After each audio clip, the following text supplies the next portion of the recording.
আহ, কত দরদ নিয়ে একটা মা বলেছিল সন্তানকে, বাপ 9 মাস 10 মাস তোকে গর্ভ ধারণ করে আমি কি কোনো অন্যায় করেছিলাম?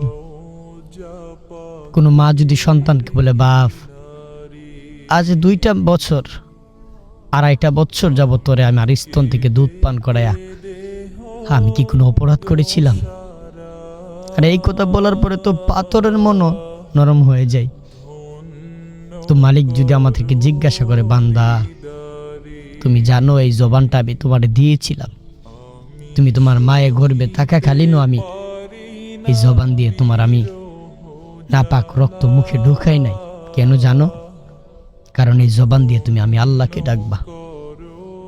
আজ কত দুঃখ লাগে রাব্বা, কত ছেলে, কত যুবক, কত বৃদ্ধ এই পবিত্র জবানের মধ্যে হারাম, সিগারেট, বিড়ি, নাপাক জিনিস, অশ্লীলতা, বেহায়াপনা কত কিছু এই মুখের মধ্যে লাগায় দেই।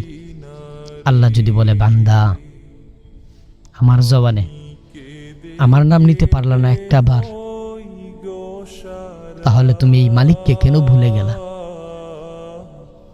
আল্লাহ যদি বলে, বান্দা এই পবিত্র জবানে আমি আল্লাহকে ডাকবা বলে এই জবানের মধ্যে আমি হারাম কোনো কিছু ঢুকাইতে দেই নেই তোমারে, আর তুমি আমার সাথে যুদ্ধ করে আমার নিয়ামতকে অস্বীকার করে তুমি এত কিছু করলা, আমার এমনভাবে বেইজ্জতি কেন করলা?